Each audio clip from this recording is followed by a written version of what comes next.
Assalamualaikum and hi everyone. My name is Pce binti Arman and I'm going to introduce my team members for today.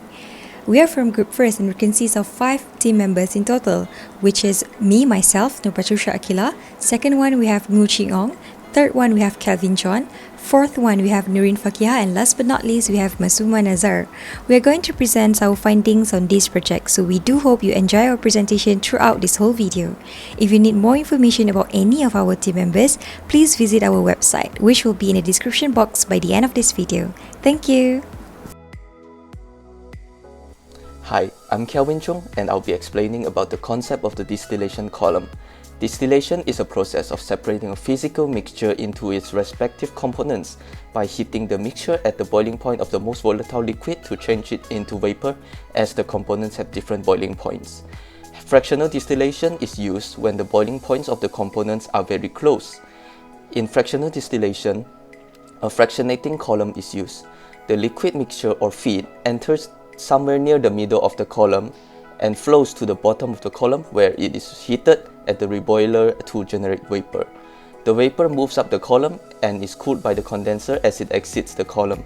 The condensed liquid that is removed from the system is known as the distillate or overhead product. In some cases, some of the condensed liquid will be recycled back to the top of the column as reflux. As for the liquid which does not become vapor, it is removed from the reboiler as the bottom product. Hi everyone, I am Masuma and I want to explain about the column design of my project design. In our project we have 2 columns, 1 and 2. In first column we have 3 solutions, benzene, toluene and xylene. In first column we set the temperature 80.1 degrees Celsius at 1 atmospheric pressure. The reason is that because benzene has lower boiling point from all of these 3 mixtures and the boiling point of benzene is 80.1 degrees Celsius at 1 atmospheric pressure. When we set this temperature, then it means benzene will evaporate at the upside direction and remaining part will contain the benzene, small quantity of benzene and toluene and xylene. After that we move our mixture from column 1 to column 2. Now in our column 2 the mixture is toluene and xylene.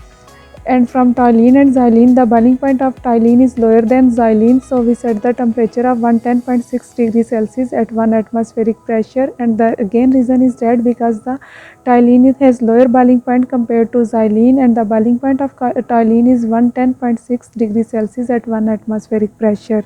When we set this temperature and pressure, then our toluene start to evaporate and move upward direction.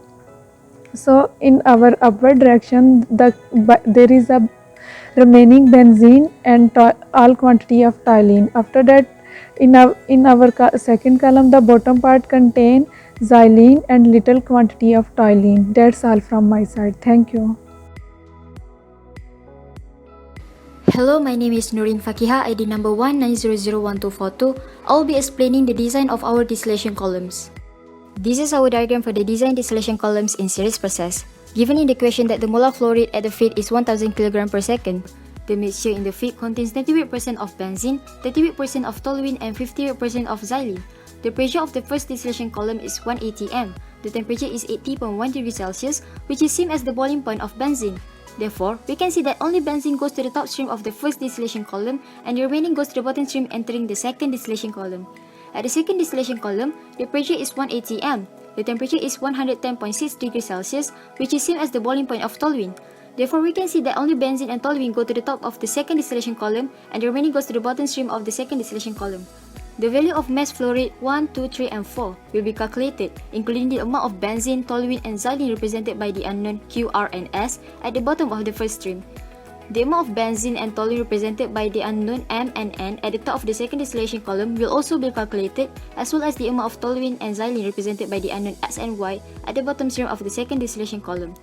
From the question, we assume that 98% of toluene recover at the top stream of second distillation column, and based on our reference, we found out that the percentage of benzene recovered at the top stream of the first distillation column is 98.9%. This value will be used to assist in our calculation. Based on our reference, we take out the value of molar flow rates of benzene in conventional system to calculate the percentage of benzene that will be recovered at the top stream of the first distillation column. To get the percentage of benzene recovered at the top of the first distillation column, we divide the molar flow rate of benzene in overheat stream with the molar flow rate of benzene in feed stream and times it with 100. By doing this, we can see that when the temperature of the first distillation column is set to be at 80.1 degrees Celsius, 98.9% of benzene will be recovered at the top stream of the first distillation column. Hello, I am Ngô Chi-ong from Chemical Engineering Department's Year 1 Sem 2. My part that I will present will be providing calculation to demonstrate the mass balance from feed to the product. Before starting the calculation, some simple explanations are done based on the diagram I have drawn. The calculation will be solved by dividing into two boundaries, which are boundary 1 and boundary 2. M1, M2, M3, and M4 are the mass flow rate in 4 different streams. Q, R, S, M, N, S, Y are the wet percentage in different streams. For boundary 1, we need to determine the degree of freedom to be 0 to prove it is solvable. After that, we need to use the principle of conservation of mass to form equations. So we will have the following 5 equations formed. By solving the equations formed, we will get the actual values of the unknown in boundary 1. For boundary 2, we also need to determine the degree of freedoms to be 0 to prove it is solvable. The principle of conservation of mass is again used to form algebraic equations.